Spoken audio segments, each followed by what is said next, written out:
Okay, hello community. Welcome back. I am in public right now. I wanted to do my video at this state park that I really love. It's like the first time in a long time where it's been like 80 degrees, and I'm like, you gotta jump on it while it lasts, because even though summer's coming, we're still in like the wishy-washy season. So, by the way, also I got a belly button piercing. So everyone look at that, make note.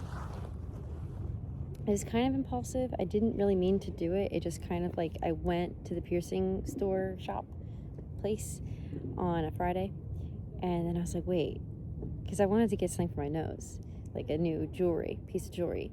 And then I was like, wait, should I get my belly button pierced? But then I slept on it, and then I went on Saturday. So I just felt like it was part of, what I should do. But anyway, so I don't know exactly what I'm going to title this video, but I've been having a couple thoughts recently, and we figure, this is for my spiritual witchy boo girls out there. We got a full moon in Libra tomorrow. Actually, I'm recording this on the 31st, but I also, as you guys know, I do a video a month anyway, so I was like, maybe I should just do a video on this. Oh, it's a little windy. So here we are. Regardless of like the astrology part of it, I also just felt like, because of how my videos typically are, I kind of just wanted to talk about the themes that I tend to talk about anyway. So here we go.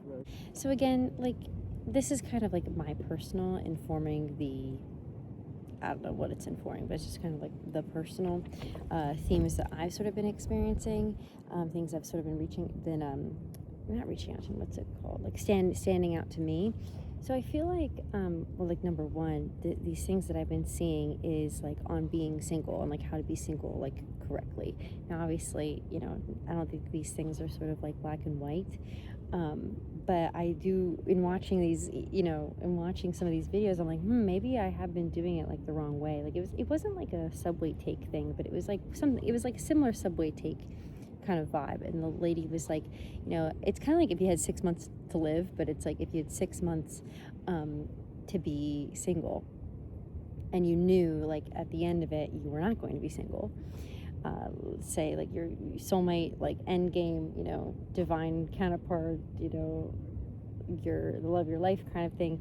If you knew eventually that is what you're going to get, how are you going to spend, the time in between, like the meantime? What are you going to do in the meantime? What are all your bucket list items? What are all these things that you would want to get done before doing that, instead of being more like relationship centered? And even if you're not in a relationship, you're still like romance centered kind of thing. Because I think that for me, I would fall into a trap of like, even though I am a very single person a lot of the time, for most of my life, I think that we fall into the trap of wanting to think that is like end game, like this is what's gonna like make me like whole and complete in life, and that's not necessarily the case. There's a lot of like self-development that we have to do first, and like being okay on your own and doing a lot of things, learning a lot of lessons that are maybe more so for you to do alone. And intuitively, I also kind of like, it's like I feel both things of like it would be nice, but at the same time, imagine like having someone on you, like you're like you have to like text all the time, or you're kind of like beholden to someone. I kind of like the idea of not being beholden to anyone as well,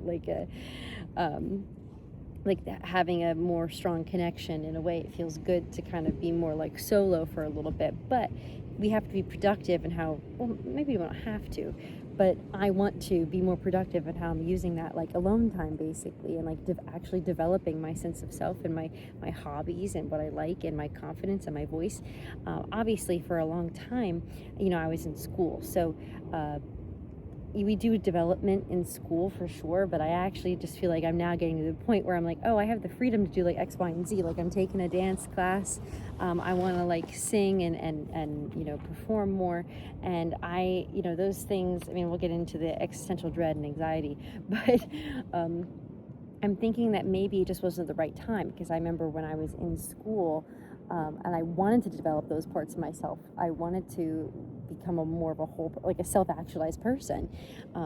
But it just was like not the right time, and I was frustrated that it wasn't the right time. I also, like, if you guys maybe follow my other videos, I also was dealing with a chronic illness, like an autoimmune disease, for a long time, and so that kind of felt like it was getting in the way of my self-actualization, because it's like I'm not able to do things that I want to do, that I felt like would actually challenge myself, and put me on that path. However, I mean, my personal opinion is that all of that kind of happened for a reason. I think it made me more able now to be like, I'm going to take life by the reins. Like, I've experienced what it likes to be completely, it feels like behind the 8 ball, and just like behind in life, and very static and very stagnant, and either like by my own choosing or against my will, and I don't like that. And I think that even the universe was like, we understand you don't like that, but like, you still gotta like feel what it's like. You have to be in the soup, you know. Because then when you actually get to do these things, it's kind of like an appreciation of that, and it gives you that perspective, like, okay, I'm not going to pass up on an opportunity, because I was given an opportunity the other day for something that normally would like really scare the bejesus out of me, but I'm like, you know what, I really feel like, even though I'm scared, I like really scared, I feel like I can't justify passing it up. Like, I would be more depressed if I were to pass it up. Like, I have to do this for myself.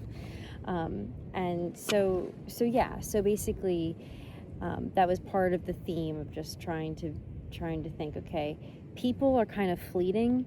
They come and go. I want to be in connection with other people, friendship or otherwise, you know, family, you know, all the connection.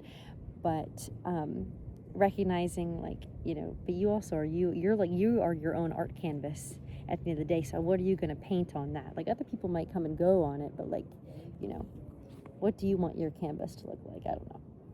So I my notes are like all a mess here, but I'm just gonna go all over the place. So when I was talking about that, like, existential dread and existential anxiety and that fear, it's just really interesting, because I was thinking about it, and I'm like, yeah, I don't think that the sort of fear that I had, yeah, I mean, mental illness is real. It's definitely very real, and like, it's a part of, you know, my family and me, but I think that part of it is also like a spiritual, existential crisis, because you want to be like self-actualized. You want to feel like you are, you know, living your life to the fullest, that you're leading the life that you most want to live, and really enjoy your life.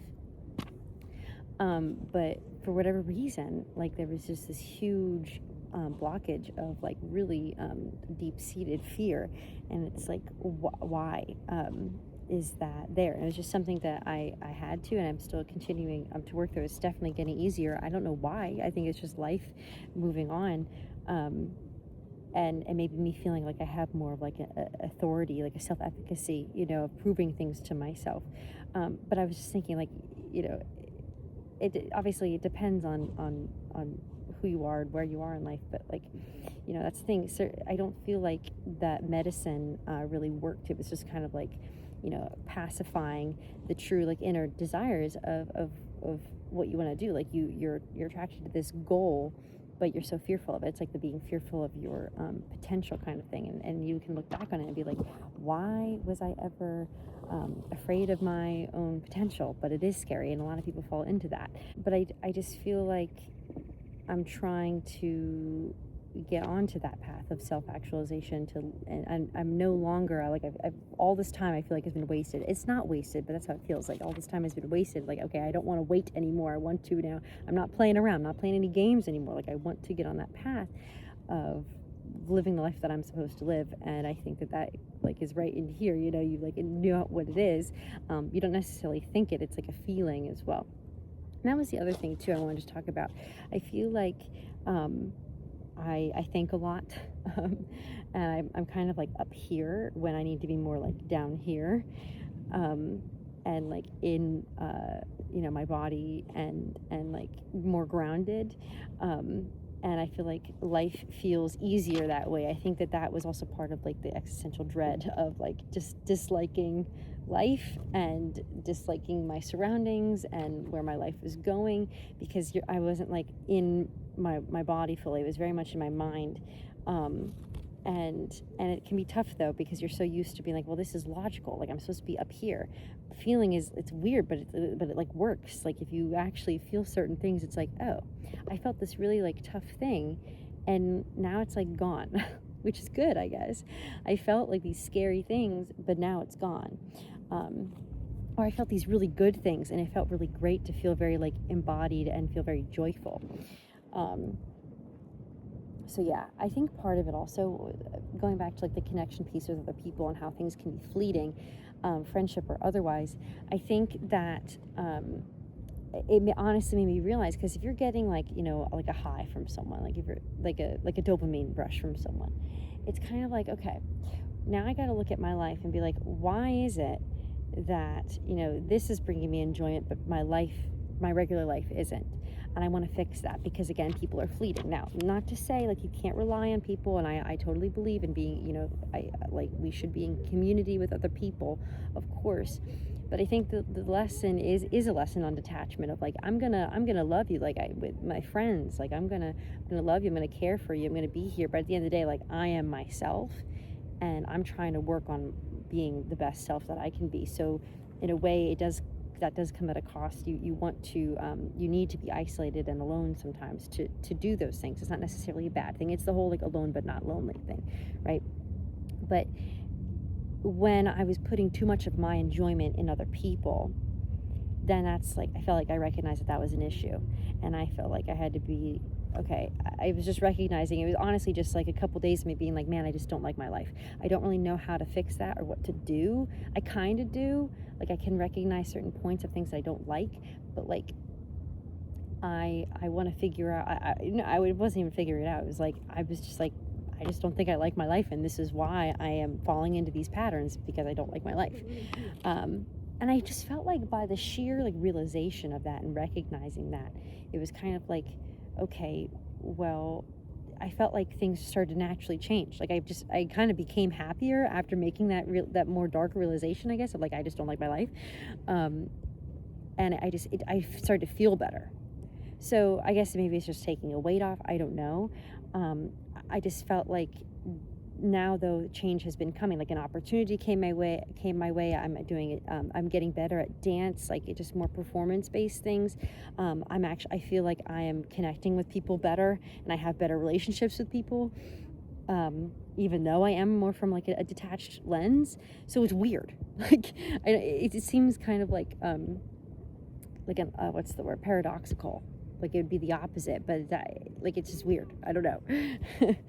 I know people say that it's like you have to like not want it, and then it'll actually come. But like I would fall into that, be like, okay, I don't want it, but like you actually do. So it's like, no, that doesn't actually work. Like you actually genuinely just have to feel like, okay, well, I do want it.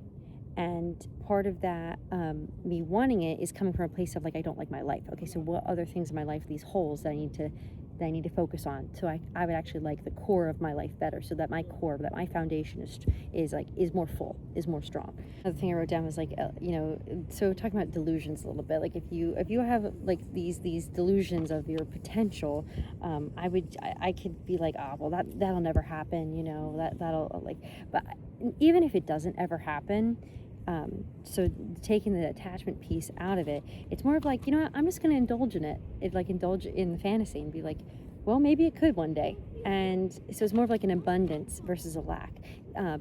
Being like, maybe these really good things could happen, and that's great. Same thing with connection or anything else. It's like, okay, maybe things aren't so great right now, but like, instead of having a lack mindset of like, I have to glob onto these people because there's nothing else left, it's like, well, these people kind of like are meh. Maybe they kind of suck, but like, that doesn't mean that everybody else, there aren't other people who are like 10 times infinitesimally, whatever the word is, better.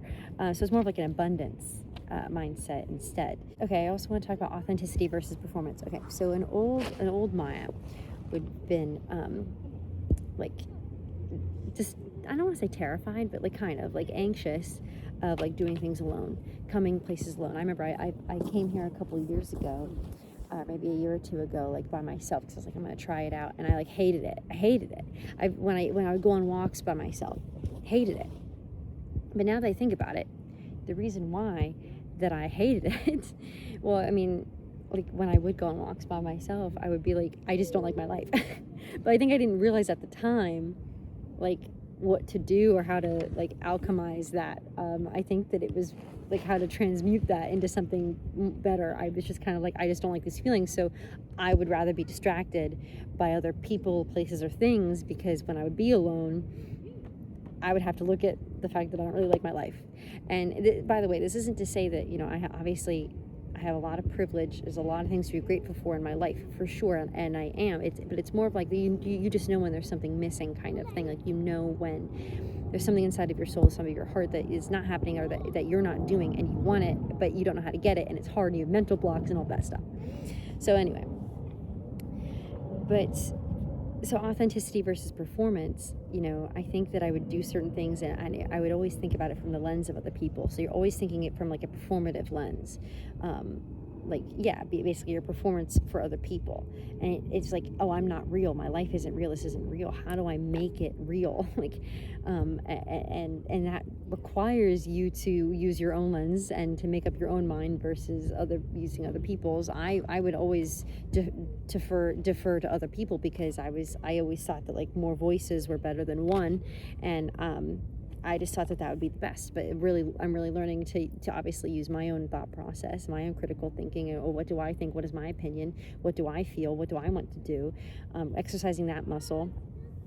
But yeah, I think that I would think, oh, if I came to a certain place alone, I'm like, people are going to think that I'm weird. If I did a certain thing, people are going to think that I'm weird. You know, it's a mental block, you know, but it's how I felt. Like, just doing certain things, I'd be like, people are going to think that I'm weird, even if I don't know them or whatever. I don't really know how the transition happened. I feel like, you know, I do feel different. I mean, obviously it feels weird, like recording out in public, but like, I don't feel like weird going to parks by myself. I really enjoy it. I think I changed the lens of being like, okay, instead of thinking about it from other people's perspective, what do I enjoy? I enjoy coming to parks. I'm doing this because I enjoy this. I'm doing X, Y, and Z. It's almost like a justification in my mind of like, I'm doing this because I enjoy this, because this is what I want to do. So in a way that helps me. And I think people are going to think whatever they want to think, obviously. I mean, this is giving very performative. Me, you know, in my like crop top, flowy skirt, belly button piercing, journal, recording out nature. It's giving very performative. But but at the same time, I'm feeling like it's, for me, it feels like I wanted to do this. Like, it feels a little weird, but I'm like, okay, it's not like I'm not doing this out of like a fake reason, trying to like prove something that I'm not. It's like I'm trying to become who I am, kind of thing. So I don't know, and that all goes into like alignment, obviously, and aligning into who you feel like you're meant to become, who you are, and shifting over to that point. I think also talking about, I don't know if I mentioned this, but talking about what we want in life, I would get very confused, because it's like I don't necessarily know what I want explicitly, because people say, okay, you want money, you want fame, you want the car, you want the house, you want the girl, you want the guy, you want the what, you want the dog, I don't know, you want the whatever. It's like a material thing that we strive for, that we want typically, or you want the career. It is more of like a tangible material thing. But when I was really like thinking about what I want, I'm like, there's tons of things that I could experience in this world, sure, that would be nice. But I think that goes into like the attachment of like, but I think I was kind of forcing myself to be attached to certain things that I want, and I don't know if I want those things. I think that it's more, I want the feeling. I want the feeling of like I'm fully embodied, that I'm fully living the life that I want to live. And that is so vague. I know it's like, well, you can't give the universe something vague, but I think sometimes you can. And I think that it's okay to be like, I just want to feel good. I just want to feel good. I want to feel like I like my life and that I enjoy my life. Very simple. Sure, there's bucket list items, things that I would want to do, but I'm not like ascribing a goal of like of a material thing. It's more of like a feeling, which is weird, but it's just kind of what I've been feeling recently. I think I want to like romanticize my life, because, you know, we talk about, again, the connection piece and having connection with other people. I think definitely I'll show up and have as much genuine connection with other people as I can, for sure. Obviously that can be hard, and it's not always readily available. But I'm like, how do I cultivate romance and like a romantic life in the absence of one? Because I don't want to be like without love just because I'm not in a relationship. Like, that's stupid, right? Like, there's so many other ways to love and to receive love, to give love and all that. So how can I like have just a romantic life, that like a very artsy flowy life, that I'm like, I'm just in love with my life, like, you know, because that goes back to it. It's like I realized, hey, maybe I didn't like my life that much. How do I really like fall in love with my life? That would I feel like make a lot of my problems feel much more small and much more like, it doesn't matter that much, you know, like a detachment, because you just love your life so much, and you don't worry about whether or not you're aligned, because you know you're doing what you want to do. You know you're living life you want to live. I also wrote down like enjoyment over suffering. So for sure, you know, this is like with a grain of salt, because obviously there's a lot of suffering and pain in the world, and it's not to like turn a blind eye to it. It's really not. It's actually medicine, because there's so much of it.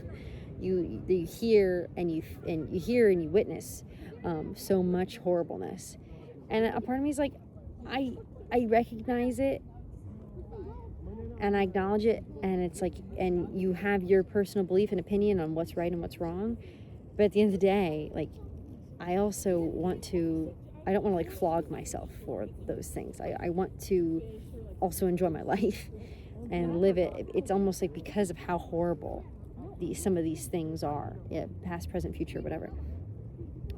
It's like, I want, in a way, some of the best protests could be like, but I'm going to try to be as joyful as possible, as kind and helpful, but as joyful, like toxically joyful as possible, like annoyingly joyful, because the world just sucks anyway. Like, why would I don't want to sit in that anymore. I feel like I've done that. I've sat in a lot of those really messy, just despairing feelings, and I'm like, for personal and for like macro reasons, and a part of me is like, I just don't necessarily want to do that anymore. I think I want to empathize and obviously want what's right for the world, and believe in obviously the most ethical and sustainable way that we can live here on earth in harmony together. Of course I would want that, but I'm also one person, and it's like a separation of church and state. Like, I compartmentalize, like, these are my beliefs on that, but I can't sit in how angry I am about them all the time, because it's not good for me. I want to be joyful. And I don't know if that's selfish. I don't think that I think at a point maybe I thought that it might be selfish, but I don't think that it is. In a way, if you're coming at life from a joyful lens, you actually have maybe more of a capacity to help others and to maybe create a more conducive environment for all of us. I also wrote down letting it all hang out, which basically means, you know, we're talking about authenticity versus performance. I would also struggle with embarrassment a lot. I think that's also with, you know, using my voice and performing in front of others. You know, I struggled with embarrassment a lot, and that fear. So I wouldn't even do things because I was just so scared of embarrassing myself, so scared of failing. These are so cliche, but it was true. You know, so scared of failing and embarrassing myself. And I still, even yesterday at my dance class, like, I got red in the face, like I got nervous, but I still did it, and it felt good. Even in one-on-one, or like, you know, maybe more like micro interactions with people, like at work, or just socializing with people in general, like, I'm like, oh, oversharing, like, did I say too much, or did I like do too much, am I too much? And a part of me is like, I like this quote of like, if I'm too much, like, respectfully you can choke, kind of thing. Obviously no harm, I don't want any harm done, but it's kind of like, if I'm too much for you, then just like, bye, go by, like, go somewhere else. Like, if I'm too much, because I am on the path of like my path of actualization. You know, I'm trying to actualize, I'm trying to ascend here. And if I'm too much, then that's fine, goodbye, go somewhere else. Because I don't want to put other people's opinions higher than my own anymore. I did it in the name of like trying to being collaborative, trying to consult other people, but it was really getting in the way of just like what I should be and what I think of myself. So I'm trying to definitely just like let myself hang out more. And if it's messy and if it's awkward and if it's cringe, if it's weird, I'm like, it's part of the learning process, but I'm just trying to like learn how to become me. So that makes me feel better. Like if something doesn't go my way, like it's, you know, we talk about like rejection is protection. If something doesn't go my way, if certain people leave your life, if certain opportunities don't go your way, if you are embarrassed, it's kind of like, hey, well, I just kind of let it all hang out, and it was part of the process. Like I just kind of, letting it all hang out kind of also, to me, I think of like you're just fully embodied. You're just bodied. You're in your body, and that's how you experience life. That was basically it. I think, yeah. I think that, you know, I'm just trying to recognize, like I even think to myself, like I am, like I can be a little cuckoo in my mind sometimes, but at least I'm a nice and respectful, for the most part, and responsible for the most part person, and that's what we're trying to do here.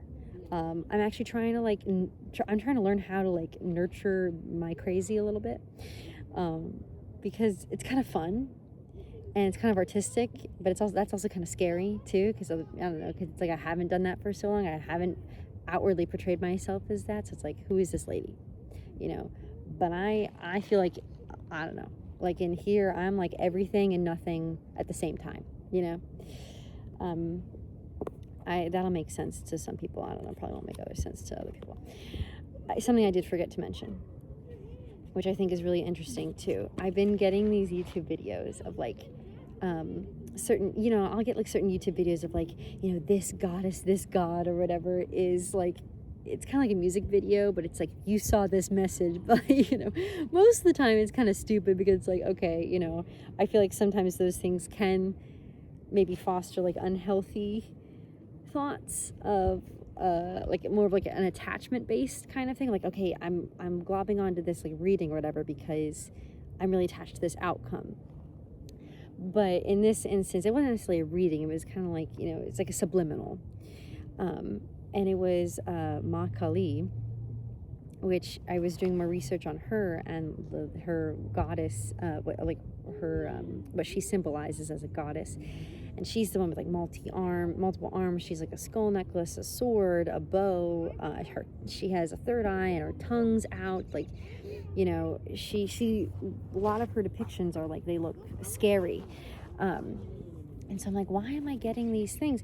But it actually, when I looked it up, you know, she's like this destroyer. Basically, she'll break you down, break your ego down, to the point where you're actually liberated. And it's like, your ego's so broken down, like your attachments to all these things are so shattered, that you're like, all right, screw it. Like, I just now want to live the life I want to live. And so I feel like maybe that's why I was seeing that. And I just think that her imagery and what she stands for is really interesting, because she's also like this loving entity as well, like nurturing, this compassionate mother. It's like, I don't even want to say it's tough love. I mean, I guess you could say, I don't think it is, though. I think she's actually very loving. She's trying to get you on the path of alignment and ascension.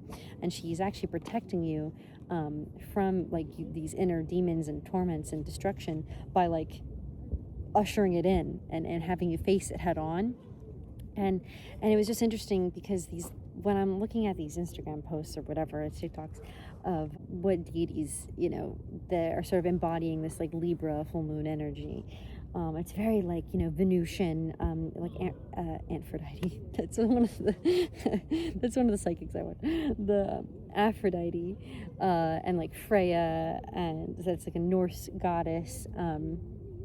Persephone, she's like, I think she's like a goddess of spring. She has that whole thing with Hades, which was kind of problematic. But anyway, I actually feel like, because these are very like romantic and love and self-love for sure, but they're lighter, they're pinker, they're lighter, that's why, right? But I actually feel like Ma Kali embodies this energy very well as well. Because it is loving, but it's also breaking down and transcending. It's like, okay, helping you focus on that self-love. It's like this complete unconditional self-love. Like, okay, now we're not playing. We're down to business, and we're gonna get you on the path of the life that you want to live. And so you actually fall in love with your life, and you love your life, and so it is actually like a vibration of love, for sure. But it's kind of comes across in a darker way. in a scary way, but it's kind of not though. Maybe that's why I'm attracted to it more. So yeah, I mean, I don't know if anyone took anything from this video. I definitely did ramble, but in essence, I just wanted to talk about the connection with other people, detachment, self-love, and getting on the path that you most want to live, and taking life by the horns. Well, okay, I'm gonna enjoy being out here a little longer. I appreciate you guys as always, and I'll talk to you later. Bye.